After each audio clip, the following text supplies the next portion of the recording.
If you've ever bought a sports card in July or August, paid full price, then thought, I swear this card was cheaper a few months ago, this video is for you. April doesn't get enough respect in the hobby. Most people are locked in on the NBA playoffs or the MLB season that's just getting started or the NFL draft hype. Everyone's chasing whatever is hot right now. But April is actually one of the best buying windows of the entire year. Not because anything flashy is happening, but because the timing is right. Certain cards are sitting at their lowest prices, and sellers are quietly adjusting on guys that people are going to be very excited about in a few months. I learned this the hard way, overpaying during peak hype for cards I could have grabbed in the spring for a fraction of the price. That's what made me start paying very close attention to April. My name is Eric Michael. I've been buying and selling sports cards since 2015, coming up on almost 11 years now. Everything I share on this channel is about making this hobby accessible, transparent, and practical in a way that actually works in real life. So without further ado, 7 cards I would start hoarding right now. Number 1, Cam Ward. So Cam Ward is an interesting one, and you have to be very careful when buying Cam Ward. Cam Ward's value is lower than Jackson Dart, Tyler Shough, some guys that are much hyped. But Cam Ward's cards just came out. So what happens with a lot of newer cards that come out is they actually go down as the season gets closer. So you have to be very picky. Some cards I might recommend looking at are his downtowns. They've settled out at about $1,000 as PSA 10s. And if Cam Ward catches some hype because he's cheap right now, you could see someone like him go up in value. That's number 1.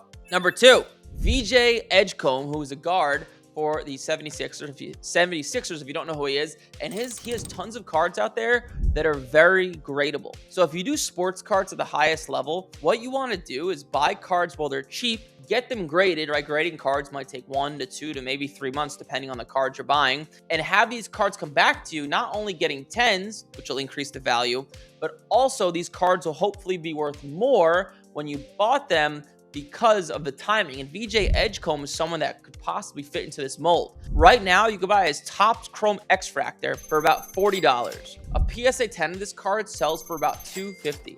And these cards gem at about 55% of the time. So you can bulk send these cards to PSA, and when you get these cards back come June, maybe July, VJ Edgecomb and basketball guys will start to gain traction. A lot of the time, these guys start to gain traction and hype around the time of the National Card Show, which is in late July. So it's perfect timing. You buy a card today, you get it graded, it gets a 10, but even if it gets a 9, it's increased in value, and you're making money regardless, right? That's the hope. And someone like VJ Edgecomb could possibly fit into that mold. Obviously, none of this is financial advice. I could be totally wrong, but I'm just giving you my viewpoint and my view on the market. That's number 2. Number 3, similar to VJ Edgecomb, is Ace Bailey. This is someone who's probably a little bit more riskier than VJ Edgecomb because he hasn't proven as much, even though he's actually playing kind of well right now. But same thing. You could buy his Topps Chrome X-Fractor for $13. A PSA 10 is above $150, and they grade 38% of the time. Someone like Ace Bailey, who I actually just bought a big card of, but could get tons of hyping. A guy like that could go up a lot in value. I think some of these basketball guys that are not Cooper Flagg or Con Knuppel are so low, you're going to see a lot of them come up a lot in value come June, July, August, because their hype will catch up. Especially some of these guys are going to be starting for the first time.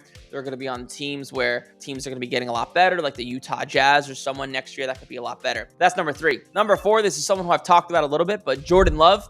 I think he's a pretty safe play. Packers are going to be really good. He's kind of under the radar because people have their focus on all sorts of other quarterbacks. Jordan Love, I love buying his contenders PSA 10s or his silver prisms or really any prism PSA 10s because there's not a lot of them because they weren't printed as much back then in 2020, and they're so hard to grade that you can make a good chunk of money if Jordan Love's value goes up in value. That's number 4. Number 5, along the same lines as Jordan Love, is Trevor Lawrence, another guy who's on a really good team. He's flying under the radar because they didn't end the season the best way possible. And once again, Trevor Lawrence's cards are much shorter printed because his rookie year is 2021 rather than someone like Jaden Daniels or Tyler Shough or Shedeur Sanders, where they have much, much higher print run of their cards. I think Trevor Lawrence is someone under the radar that can go up a lot in value. That's number 5. Number 6, a little bit of a safer play maybe, with maybe not as much upside but not as much downside, is Bo Nix and Caleb Williams. I kind of group these guys together. Buying their Prism PSA 10s, you can expect their values to go up. Bo Nix is an interesting one. His value has not went up a lot, maybe because he got injured yet, and they got Jalen Waddle. I thought Bo Nix's value would have went up a good chunk after they traded for Jalen Waddle. It is not, so I've started to buy some Bo Nix in anticipation that it will go up in value. Obviously, this is not financial advice. I'm just telling you what I do, and there's no guarantees, but not a bad thing to look at. And number 7, lastly, is Jaden Daniels. His value, you can see it, is slowly going up. It's on a good trajectory. I don't think the Commanders will be that great, but I still do think Jaden Daniels is a really good quarterback. His value dropped in half from this time last year to where it's at now. There's going to be buyers for him while this upcoming season approaches. Someone like Jaden Daniels will be really hot during the National Card Show. I think buying the right cards of his, like his Prism PSA 10s, certain cards of Select, certain cards of Topps Chrome could be really good. And those are 7 guys I'm looking at to buy right now. Hopefully this gave you some value. Like, comment, subscribe. I'll see you in the next one.